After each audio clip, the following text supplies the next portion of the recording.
नमस्कार विद्यार्थी मित्रों, कान में इयरफोन लगावी दो। आपणे गई वखते आ प्रकरण पहला क्लास में केटलीक विषय वस्तुनी बाबतों शीख्या। एमां छेल्ले कार्बनना बहुरूपोनी वात आवी हती।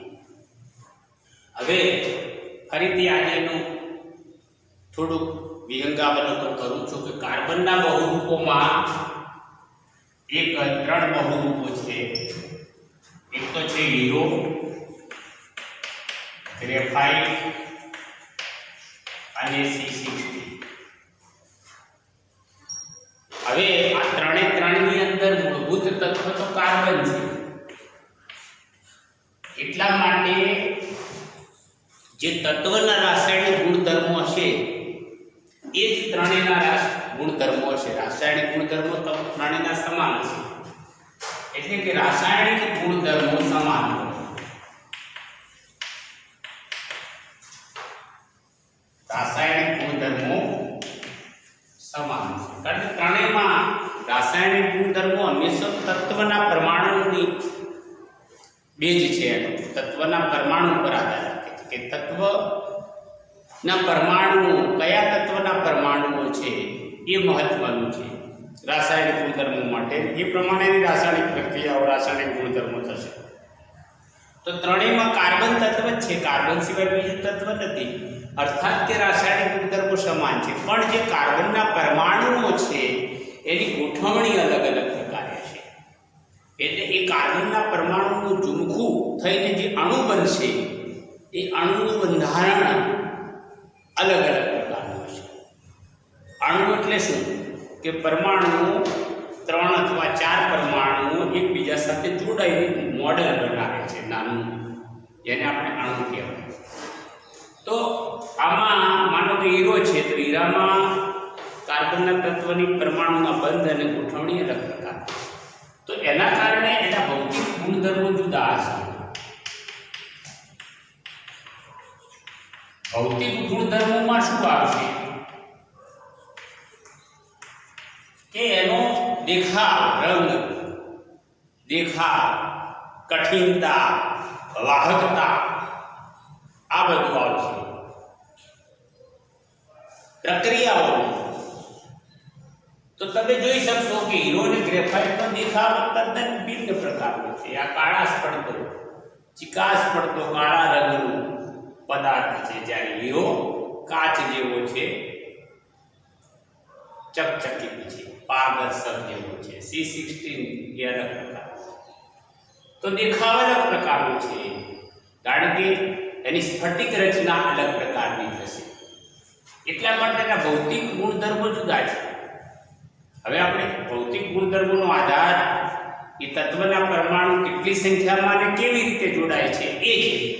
તો હીરાની અંદર શું થાય છે કે કાર્બનનો એક પરમાણુ બીજા 4 પરમાણુ સાથે સહસંયોજક બંધથી જોડાય છે।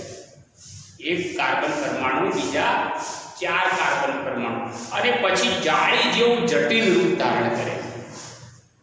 स्तरीय नहीं, जाड़ी जेवुं जटिल जाड़ू होय जाड़ू अने जाड़ामांथी मानो के दोरानुं गूंचळुं थई गयुं होय तो एमांथी दोराने उकेलवो बहु मुश्केल पड़े छे। एम जाड़ू होय जाड़ाने उकेलवुं मुश्केल पड़े छे। એટલે जाड़ा जेवुं जटिल रूप छे अने एमांय पाछा जे कार्बनना परमाणु छे एक एक परमाणु 4-4 साथे मजबूत सहसंयोजकथी बंधથી जोडाયેલો छे। એટલે हीरो सौथी सखत पदार्थ गणाय छे, कारण के एना वच्चेना एक तो बंध तोड़वा मुश्केल छे ने एमांय पाछुं जाड़ी जेवुं जटिल स्वरूप है। एटले हीरो सखत पदार्थ है। ज्यारे ग्रेफाइट में शुं छे आमां 4 कार्बन परमाणु 4 कार्बन परमाणु साथे जोडाईने जटिल रचना धरावे छे। जटिल जाड़ी रूप जेवी जाड़ा जेवी। ज्यारे आमां ग्रेफाइट में एक कार्बन बीजा 3 कार्बन परमाणु साथे जोडाय छे। मानो के आ एक कार्बन परमाणु छे, बीजो एक आनी साथे जोड़ायो, एक आम जोड़ायो, एक आम जोड़ायो, फरी पाछो आनी साथे आम जोड़ायो, बराबर। पछी बीजो आम जोड़ायो अने आ त्रीजो कीधो, फरी पाछो आनी साथे એક આમ જોડાયો, એક આમ જોડાયો અને એક આ ત્રીજો છે. ફરી પાછું આની સાથે એક આમ જોડાયો, એક આમ જોડાયો અને આ ત્રીજો છે. આની સાથે આ 1 2 અને 3 ફરી પાછું આ રીતે જોડાતા થાય. અને તમે જોઈ શકો છો અહીં સમતલીય સ્ફટિક રચના બનાવે છે, સ્તરીય રચના બનાવે છે. આ રીતે સ્તરીય રચના બનાવે છે. કેવી બનાવે છે? સ્તરીય રચના. એક તો આના કરતા એક બંધ ઓછો છે અને પાછું સ્તર, એક સ્તર તૈયાર થઈ જાય એના ઉપર બીજું સ્તર. એટલે તમે આના ઉપર સેજ પ્રેશર આપો, ગ્રેફાઇટનું સ્તરોનું ગ્રેફાઇટ છે તો એના ઉપર પ્રેશર આપશો તો એના સ્તરો એકબીજા ઉપર સરકી જશે, એટલે સહેલાઈથી તૂટી જશે. ત્યારે આની અંદર સ્તરીય રચના નથી. એક તો એક કાર્બન પરમાણુ સાથે 4 કાર્બન જોડાયેલા છે એટલે મજબૂત તો છે અને એમ જ પાછળ જાળા જેવી રચના છે, એટલે સ્તર નથી કે જ્યાંથી એકબીજા ઉપર ખસી શકે. એટલે આ સખત પદાર્થ છે, જ્યારે આ નરમ પદાર્થ છે. અને વાહકતા આ વિદ્યુતનો વાહક છે, આ મંદ વાહક છે. વાહકના પ્રકારની છે. દેખાવ આ કાળાશ પડતો, થોડો તકતકતો કાળાશ પડતો રંગ છે. આપણે પેન્સિલ છે જોઈ લો તેમાં થોડો રિસાટ વાળો નિસ્તો પદાર્થ છે, જ્યારે આ સખત પદાર્થ છે, કાચ છે. એટલે ભૌતિક ગુણધર્મો અલગ અલગ પ્રકાર. તો હવે તમે કાર્બનના અપરરૂપો એટલે અપરરૂપોની તત્વના અપરરૂપોની વ્યાખ્યા આપવી હોય તો મેઇન આ વસ્તુ તો થઈ કે રાસાયણિક રીતે એક જ તત્વ હોય, અર્થાત કે રાસાયણિક ગુણધર્મો સમાન હોય, પણ બંને તત્વમાં પરમાણુની ગોઠવણી ભિન્ન પ્રકારની હોય કે જેથી એના ભૌતિક ગુણધર્મો જુદા હોય. આવા તત્વોને એકબીજાના અપરરૂપો અથવા બહુરૂપો તરીકે ઓળખવામાં આવે છે. જ્યારે આની અંદર ત્રીજું તત્વ છે C16. C16 શું છે? કાર્બનના 60 પરમાણુઓ એકબીજા સાથે જોડાઈને ફૂટબોલ જેવી રચના બનાવે છે, ગોળાકાર રચના બનાવે છે, ગોળા જેવી રચના બનાવે છે. એટલે એને બકી બોલ પણ કહે છે. બોલ એટલે દડો, ફુલરીન. હવે ફુલરીન નામ છે એ અમેરિકાના સ્થપતિ બકમિન્સ્ટર ફુલરની નામ ઉપરથી કે જેને અમેરિકામાં પ્રખ્યાત જીઓમેટ્રિક ડોમ્સની રચના કરી હતી, બહુ જોવાલાયક. અને એની પ્રખ્યાતિના કારણે એના જેવી આ રચના દેખાતી હોવાથી એને ફુલરીન નામ આપવામાં આવ્યું છે. તો આ 3 કાર્બનના બહુરૂપો છે.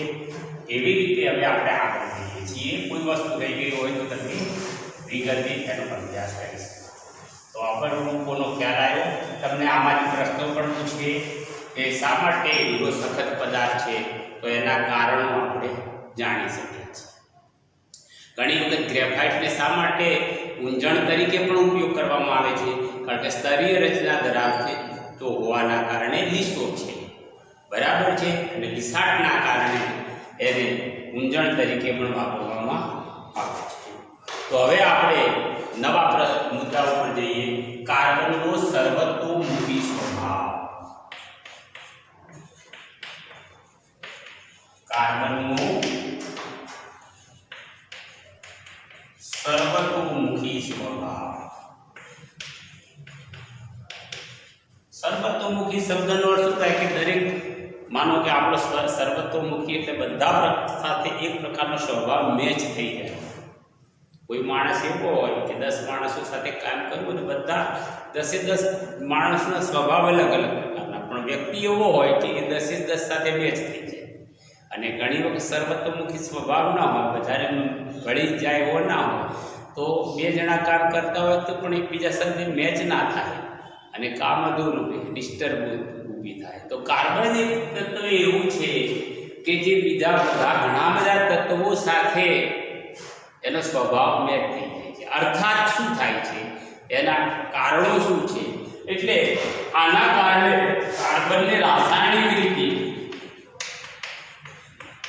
અદ્વિતીય તત્વ ગણવામાં આવે છે. કાર્બન રાસાયણિક રીતે અદ્વિતીય છે. શું કારણો છે?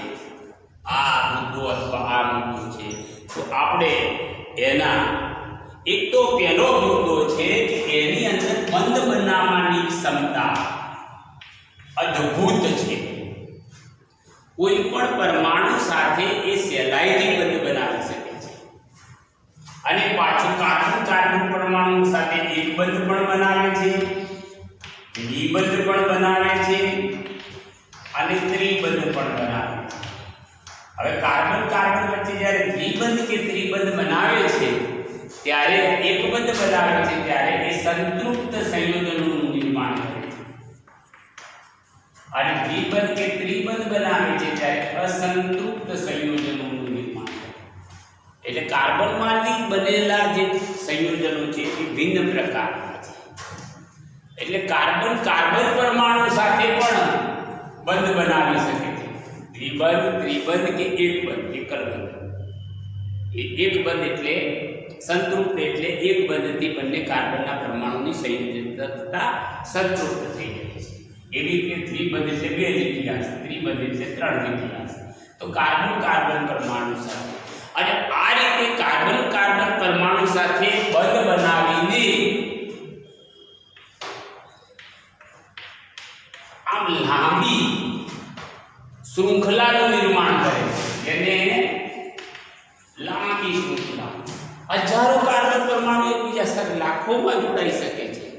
એટલે ઘણી મોટી સંખ્યામાં સંયોજનો આપે છે.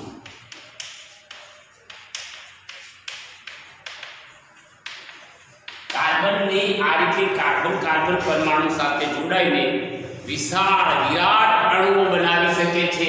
કાર્બનના આ ગુણધર્મને કેટિનેશનનો ગુણધર્મ તરીકે ઓળખવામાં આવે છે. કાર્બનના આ ગુણધર્મને કાર્બન પરમાણુ સાથે જોડાઈને લાખો પરમાણુ એકબીજા સાથે જોડાઈને વિરાટ અણુઓ બનાવી શકે છે. કાર્બન પરમાણુ સાથે આમ અનંત રીતે જોડાવાના આવા ગુણધર્મને કેટેનેશન તરીકે ઓળખવામાં આવે છે. કેટેનેશન એટલે શું? તો હવે એ કઈ રીતે જોડાય છે કાર્બન પરમાણુ સાથે? તો કાર્બન પરમાણુ પાસે એક તો આ સીધી શૃંખલામાં જોડાય છે. સીધી શૃંખલા,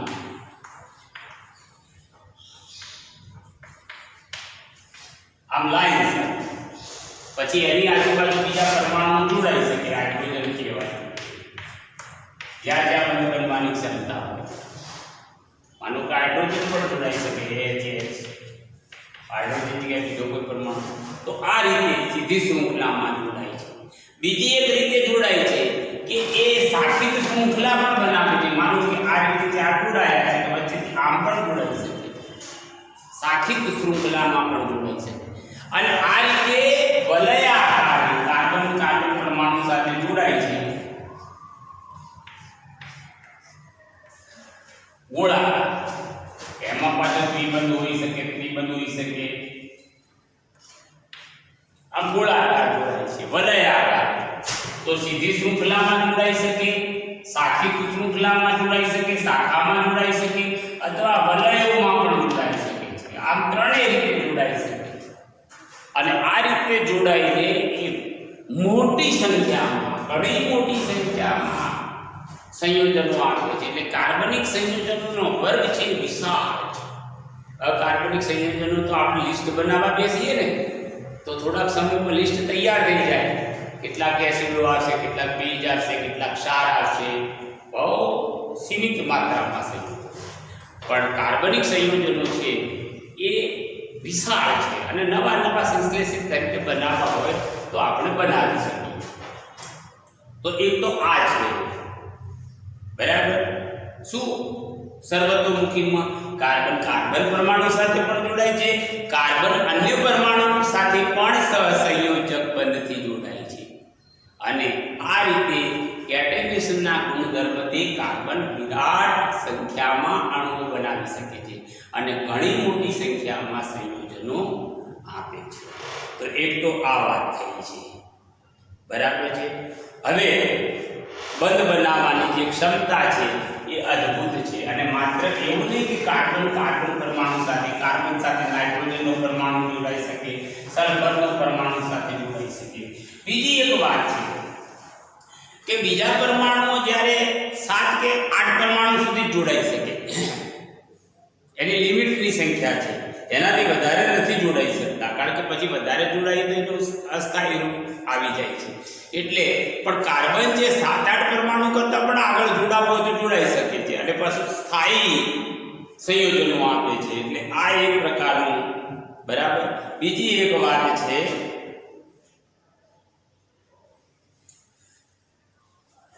કાર્બન બીજા કાર્બન પરમાણુ સાથે કે બીજા જે પરમાણુ સાથે જે બંધ બનાવે છે એ બંધ પણ મજબૂત રીતે બનાવે છે અને મજબૂત રીતે જકડી રાખે છે બધા પરમાણુઓને, બરાબર. અને ત્રીજી એક બીજી વાત કરું છું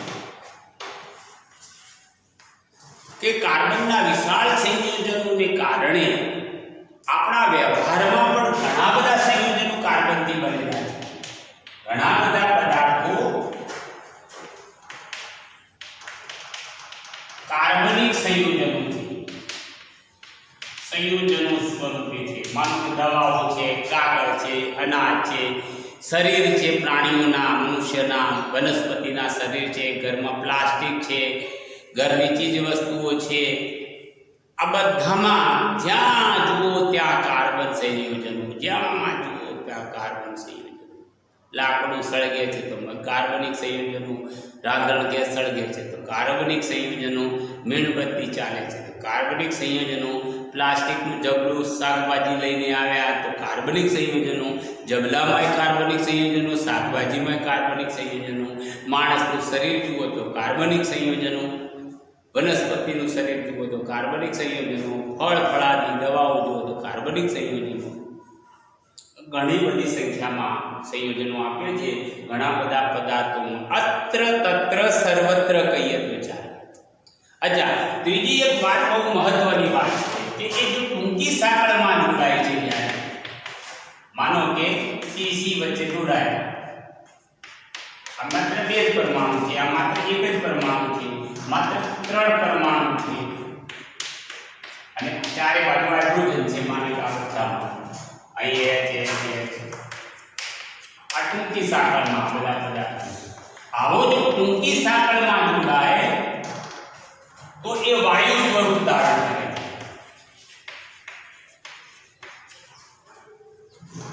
મિથેન વાયુ છે, ઇથેન વાયુ છે, પ્રોપેન વાયુ છે, બ્યુટેન વાયુ છે, આ 4 સુધી એ વાયુ સ્વરૂપ કાર્બનિક જે વાયુઓ છે એમાં લગભગ 4 કાર્બન સુધીના પરમાણુ. પણ જો ઘણી મોટી સંખ્યામાં કાર્બન પરમાણુ એકબીજા સાથે જોડાયેલા હોય, ઘણી મોટી સંખ્યામાં, તો પ્લાસ્ટિક જેવું ઘન સ્વરૂપ પણ ધારણ કરે છે અને મધ્યમ સંખ્યામાં છે તો પેટ્રોલ ડીઝલ જેવું પ્રવાહી સ્વરૂપ ધારણ કરે છે. આમ કાર્બન ઘન, પ્રવાહી અને વાયુ એમ 3 સ્વરૂપોમાં જોવા મળે છે. ઘન, પ્રવાહી અને વાયુ એમ 3 સ્વરૂપોમાં જોવા મળે છે. ટૂંકી સાંકળમાં જોડાય છે વાયુ સ્વરૂપ, મધ્યમ સંખ્યાના પરમાણુઓમાં જોડાય છે પ્રવાહી સ્વરૂપ અને ઘણી મોટી સંખ્યામાં કાર્બન પરમાણુ એકબીજા સાથે સંયોજાય છે ત્યારે એ વાયુ સ્વરૂપ ધારણ કરે છે. તો પહેલો મુદ્દામાં શું છે કે કાર્બન સાથે અને અન્ય પરમાણુ સાથે બંધ બનાવવાની અદ્વિતીય ક્ષમતા ધરાવે છે. કેટેનેશનનો ગુણધર્મ ધરાવે છે, તેથી વિશાળ સંખ્યામાં સંયોજનો આપે છે, સંતૃપ્ત પણ આપે છે, અસંતૃપ્ત આપે છે, સીધી શૃંખલામાં જોડાય છે, શાખિકમાં જોડાય છે, વલયોમાં જોડાય છે અને વિવિધ પ્રકારના લાખો સંયોજનોનું નિર્માણ કરે છે. બીજામાં 3 પ્રકારના સ્વરૂપોમાં અને ત્રીજા મુદ્દામાં ઉપયોગમાં લેવાતા આપણી આસપાસના ઘણા બધા પદાર્થોમાં કાર્બન સંયોજન રહેલું છે. સંયોજકતા આ બધાની મૂળ પાછળનું કારણ છે એની સંયોજકતા 4 છે. એટલે કાર્બન રાસાયણિક રીતે અદ્વિતીય તત્વ છે. હવે મિત્રો બીજી એક વાત કરું છું કે આ પ્રકરણ આપણે શરૂ કરીએ એ પહેલા થોડા હાઇડ્રોકાર્બન સંયોજનોની વાત કરી લઈએ અને એના પ્રકાર વિશે. કારણ કે હાઇડ્રોકાર્બન સંયોજનો એ કાર્બનિક સંયોજનોનો એક ભાગ છે. એટલે આપણે એને જો સમજીશું તો આ પ્રકરણ આખું આપણા માટે સરળ થઈ જશે. તો કાર્બનિક સંયોજનોમાં હાઇડ્રોકાર્બનની વાત કરીએ આપણે.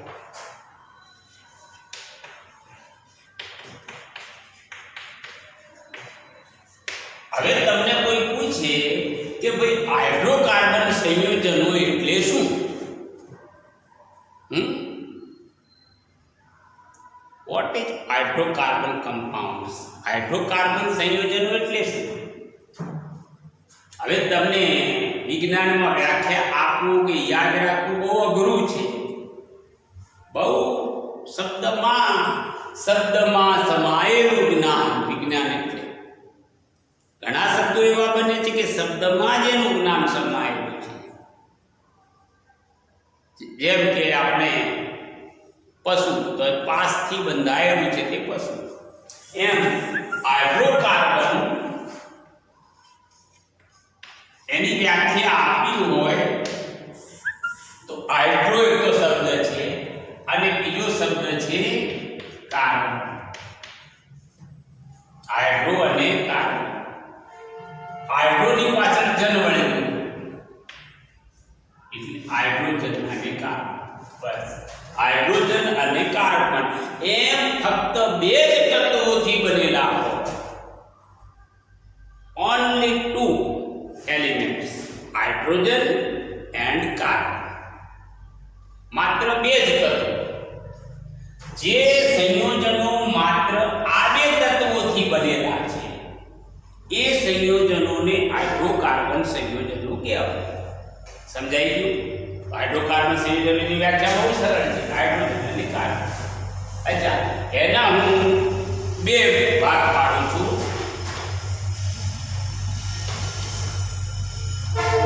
એક સંતૃપ્ત હાઇડ્રોકાર્બન સંયોજનો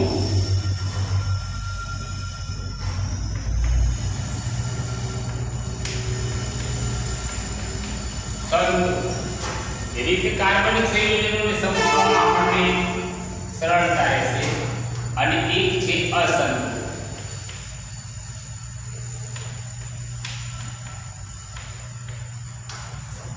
અસંતૃપ્તના પાછા બે ભાગ છે. બરાબર છે? દ્વિબંધ ધરાવતા અને ત્રિબંધ ધરાવતા. હવે જે સંતૃપ્ત સંયોજનો છે એમાં હાઇડ્રોકાર્બનમાં પહેલો આપણે આલ્કેન શ્રેણીના સભ્યો લઈશું. તો આ આલ્કેન છે.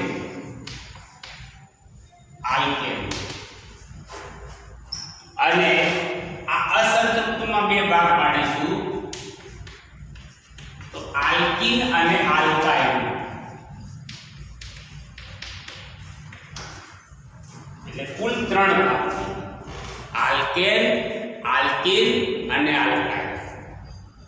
હવે નામની વાત કરીએ તો આમાં જો આલ્ક વત્તા એન પ્રત્યય લાગે છે. એન પ્રત્યય લાગે છે. આ પ્રકારના સંયોજનો હશે તો ઈન પ્રત્યય લાગે. આલ્ક ઈન, ઈન. આઈન પ્રત્યય લાગે. આલ્ક આઈન પ્રત્યય લાગે. આ તૈયાર. હવે આજે તમને હું એક સિરીઝ આપું છું. ચાહે આલ્કેન સંયોજનોની હોય, આલ્કીનની હોય, આલ્કાઇનની હોય કે પાછળ આવશે જ્યારે આલ્કોહોલ શ્રેણી આવશે કે કીટોન સંયોજનોની શ્રેણી આવશે, એ બધામાં કામ લાગશે. એના માટે હું એક શબ્દની એક હારમાળા આપું છું. પહેલી હારમાળા છે માનો કે મિથ. એક કાર્બન માટે. બીજા નંબર આ લાઈન યાદ રાખવાની છે. બીજા બે કાર્બન માટે ઇથ. મિથ, ઇથ, પ્રોપ, બ્યુટ અને પેન્ટ. આ પાંચ સુધી તો યાદ રાખજો. પછી છથી યાદ રાખવું કે હેપ, હેપ, ઓપ, નોન અને ડીક છે. નોન અને ડીક.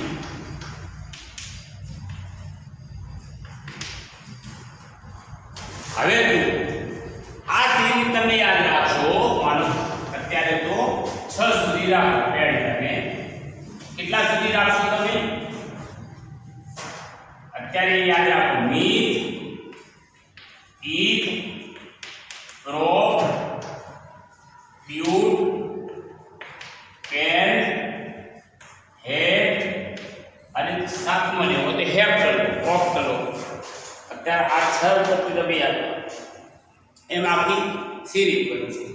ચલો પહેલા નંબરનો પ્રત્યય લગાડવો હોય, હવે તમને આ બધાના નામની આખી સિરીઝ મળશે. બધામાં એને પ્રત્યય લગાડી દો તો આનું નામકરણ થઈ ગયું. બધામાં પાછળ ઇન પ્રત્યય લગાડી દો તો આનું નામકરણ થઈ ગયું. આ બધામાં આઈન પ્રત્યય લગાડી દો આનું નામ થઈ ગયું. તો પહેલો આમાં એન પ્રત્યય લગાડશો તો મિથેન આવશે. મીથ વત્તા એન. આ પ્રત્યય છે લગાડી એન. મીથ વત્તા એન એટલે મિથેન. ચલો હવે ખ્યાલ આવી ગયો. મીથ વત્તા ane, thane, ethane, ethane, ethane. Propane, propane, propane, propane. બધું ભેગું થઈ ગયું. Propane. Pentane, pentane, pentane, pentane. Exactly આખી સિરીઝ છે. જેટલી તમે લાઈવ યાદ રાખો છો એટલા નામો તમને યાદ મળશે, પણ આપણે મોટા ભાગમાં 6-7 સુધી આપણે જરૂર છે. હવે તમને આનું નામકરણ આવડી ગયું, પણ આ બંનેના નામકરણમાં જે પહેલો ઘટક છે એવો કોઈ પદાર્થ નથી. માનો કે ઇન પ્રત્યય લગાડશો તો મીથ ઇન, મિથિન, મિથિન, મિથિન કોઈ પદાર્થ નથી. એટલે તમારે આના નામકરણ શરૂ કરવું હોય તો ઈથી ચાલુ કરવું પડે. એનો પહેલો શબ્દ ઈથ આવે. આ કાર્બનની સંખ્યા છે, જેમાં 1 2 3 આમાં 4 કાર્બન, આમાં 5 કાર્બન, આમાં 6 કાર્બન. પણ એક કાર્બન વાળો આલ્કીન છે ને એ કાર્બનથી શરૂ થાય છે, એટલે ઈથ ઇન, ઈથ ઇન, ઇથિન. ચલો હવે બીજું આવી ગયો. પ્રોપઇન, પ્રોપઇન, પ્રોપીન. પેન્ટીન, હેક્સીન, હેપ્ટીન. ચલો એવી રીતે આઈન પ્રત્યય લગાડો તો ઇથાઇન, ઇથાઇન, ઇથાઇન વાયુ છે. Ethyne, propyne, butyne, pentyne. તો તમને નામકરણ આવડી ગયું. બિલકુલ સીધું સારું છે. હવે ચલો એના સામાન્ય અણુસૂત્રો. સામાન્ય અણુસૂત્રોમાં જે આલ્કેન શ્રેણીના અણુસૂત્રો છે, આલ્કેન શ્રેણીના અણુસૂત્રો છે આલ્કાઇન શ્રેણી. એક યાદ રહેશે સામાન્ય અણુસૂત્ર, એટલે 3 એ 3 નું યાદ રહેશે. તો આલ્કેનનું સામાન્ય અણુસૂત્ર CnH2n+2 છે. અહીંયા હવે બે ઘટાડતા જવાનું. એટલે પ્લસ ઉડાડી દો એટલે પેલા, ફિર એમાં બીજા બે બાદ કરો, બે ઓછા. ચલો પ્લસ 2 ઉડાડી દો એટલે CnH2n. એમાં ફરી બે બાદ કરો, CnH2n -2. તો તમે આ વચ્ચેનું યાદ રાખો. તો આલ્કેનમાં +2 કરી દેવાનું છે, 2n+2. આલ્કીનમાં -2 કરવાનું. હવે તમારે જે અણુસૂત્ર જોઈએ એ મળે. ચલો આમાં એક કાર્બન મૂકશો તો મિથેનનું અણુસૂત્ર મળશે. 2 મૂકશો n ની જગ્યાએ ઇથેનનું મળશે. 3 મૂકશો તો પ્રોપેનનું મળશે. ચલો આનું પહેલું અણુસૂત્ર CnH2n+2. n ની જગ્યાએ 1 મૂકો, C n ની જગ્યાએ 1, C1 એટલે 1 લખવાની જરૂર નથી. ચલો H 1 લખો, 2 એકા 2 આ n ની જગ્યાએ 1 લખો તો ગુણાકાર થાય 2 એકા 2 2 4. તો તમને આ મિથેનનું અણુસૂત્ર મળ્યું. હવે ઇથેનના અણુસૂત્ર મળ્યું હોય તો n ની જગ્યાએ 2 મૂકો એટલે C પછી 2 આવશે. ચલો H પછી અહીં 2 4 4 2 6 ડબલ કરતા 2 વધારતા જવાનું. કાર્બનના પરમાણુની જેટલી સંખ્યા લઈએ, અહીં 3 લઈએ તો 3 થી ડબલ 6, 3 દુ 6, 6 2 8. 4 લઈએ તો 4 થી ડબલ 8, 8 માં 2 ઉમેરો એટલે 10. 5 લઈએ તો 5 થી ડબલ 10, 10 માં 2 ઉમેરો તો 12. હવે તમને કોઈ પૂછે કે 17 કાર્બન ધરાવે આલ્કેનનું અણુસૂત્ર, તો 17 કાર્બનનું બનાવવું હોય તમે બનાવી શકો કે? તો સામાન્ય અણુસૂત્ર ઉપરથી તમે સામાન્ય અણુસૂત્ર આપ્યું, કાર્બનની સંખ્યા આપી હોય તો તમે સંયોજનનું અણુસૂત્ર, તો 17 દુ 34 36 થશે. બે વધારે C17 H36. જે તમારે બનાવવું હોય સામાન્ય એવી રીતે આમાં તો સીધું છે. મિથિન તો કોઈ પદાર્થ છે ને, ઇથિન એટલે કાર્બનની સંખ્યા 2 થી શરૂ કરવી પડે. તો C2 અહીં જે હોય એનાથી C5 લો તો એ 10 આવશે. કાર્બન અથવા હાઇડ્રોજન સંખ્યા સીધી ડબલ છે. પાંચમા નંબરનો, ચોથા નંબર. હવે તમને કહે છે કે ત્રીજા નંબરનું આલ્કીનનું શ્રેણી લો તો ત્રીજો નંબર ક્યાંથી શરૂ થાય? તો આ પહેલો, બીજો અને આ ત્રીજો બ્યુટાર છે. ત્રીજા નંબરના સંયોજન બરાબર. આમાં પાંચમા નંબરનું સંયોજન કરવું હોય તો પહેલો, બીજો, ત્રીજો, ચોથો, પાંચમો. તો આમાં કયો પદાર્થ આવશે પાંચમા નંબરના સંયોજનનું?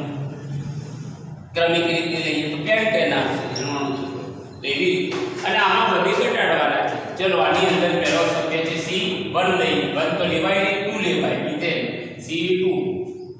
હવે એના ડબલમાંથી 2 બાદ કરવાના છે. એટલે 2 ના ડબલ 4, 4 માંથી 2 બાદ કરો તો 2. C3, 3 ના ડબલ 6, H6, એમાંથી 2 બાદ કરો તો 4. બરાબર. તો આ રીતે ક્રમિક એના આ ઇથાઇલનું આવશે, આ પ્રોપાઇલનું આવશે. બ્યુટાઇલ લખવું હોય તો C4, ડબલ 8 થાય. 8 માંથી 2 બાદ કરો તો 6. બ્યુટાઇલનું સૂત્ર આવશે તો 8. પછી બીજી એક મહત્વની વાત છે કે આ સંતૃપ્ત વાળા સંયોજનો એક બંધથી સંતૃપ્ત થાય છે. આ બધા દ્વિબંધ ધરાવે છે. આલ્કીન વાળા બધા દ્વિબંધ ધરાવે છે અને આ ત્રિબંધ ધરાવે છે. કાર્બન કાર્બન વચ્ચે હો, માનો કે કાર્બન કાર્બન વચ્ચે ત્રિબંધ હોય તો આલ્કીન શ્રેણીના સંયોજનો છે. લખી નાખો. કાર્બન કાર્બન વચ્ચે માનો કે દ્વિબંધ હોય, બે લીટી હોય, H તો આલ્કીન, પેલું આલ્કાઇલ શ્રેણી. પછી એનું નામ. તો એવી રીતે આ એક બંધ છે. C વચ્ચે માનો કે આલ્કેનમાં શું આવશે? એક બંધ આવશે. C વચ્ચે અને બધે કાર્બન કાર્બન વચ્ચેનો બંધ છે. તો બે કાર્બન એક બંધથી સંતૃપ્ત થઈ જાય છે. તો આ એક બંધ, દ્વિબંધ અને ત્રિબંધ. બરાબર. સામાન્ય અણુસૂત્રો, એનું નામકરણ. તો હાઇડ્રોકાર્બનની આ સિરીઝ ઉપરથી આપણે બીજાનો બધાનો અભ્યાસ કરીશું. આ બહુ મહત્વનું છે, પાયા છે. તો અહીં આપણે આ પીરિયડને નેક્સ્ટ પીરિયડમાં આના પછી આપણે આગળ ચલાવીશું.